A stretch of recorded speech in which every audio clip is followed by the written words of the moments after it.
বন্ধুরা, আজ আমাদের এখানে সকাল থেকেই বৃষ্টি আরম্ভ হয়েছে।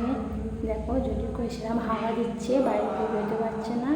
এই মধ্যে আমার ভাইয়ের মেয়ে দেখো বৃষ্টির জলে খুব মজা করছে। আসলে ওরা কলকাতায় থাকে, এরকম বৃষ্টিতে কোনোদিন দেখেনি জল জমতে, তাই জল জমাটা প্রথম দেখেছে, তাই এত মজা করছে, উঠতেই চাইছে না জল থেকে।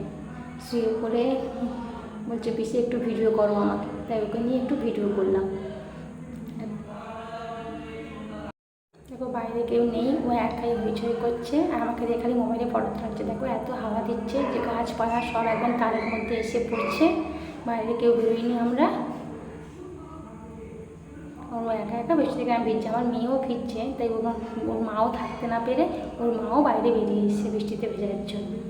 সবাই মিলে বৃষ্টিতে ভিজে হইচই করছে। আর সেই বৃষ্টিটা খুব দারুণ দিচ্ছে। এই যে ওর মা চলে এসছে, দেখো এইদিকে আমার বড়ো মেয়ে চলে এসছে। আমার বড়ো মেয়ে আর আমার ভাইয়ের মেয়ে মিলে দুজন মেয়ে মামিকে ভেজাচ্ছে। আমার ভাইয়ের বউ ওখানে বৃষ্টি দেখেনি, ওরই একটু আনন্দ করছে ওদের সাথে। জলের মধ্যে শুয়ে বসে একবার ওর পাড়ে জল দিয়ে ওকে হইচই করা। এদিকে ওর বাবা চলে এসছে বলে মেয়ে দৌড়ে ঘরে চলে এসছে লুকিয়ে লুকিয়ে, আর ওর মামি হাসছে। এত হাওয়া দিচ্ছে যে গাছপালা যেন পুরো একদম ঝেড়ে ঝেড়ে পড়ছে।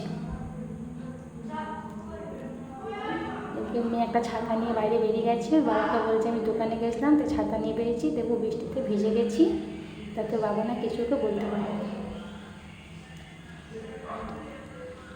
ছাতা নিয়ে এবার মামির সাথে খেলা করছে বাইরে, চানকা করে চিল্লাচ্ছি, ওট ওট করে এদিকে চিল্লে যাচ্ছি। মেয়েও উঠছে না, মামিও উঠছে না, বলছে দাঁড়াও দাঁড়াও আর একটু কিছুক্ষণ। তো বন্ধু, ভিডিওটা তোমাদের কিরম লাগলো, তোমাদের বৃষ্টি কিরম লাগে কমেন্টে জানিও। তো এখানেই শেষ করছি, বাই।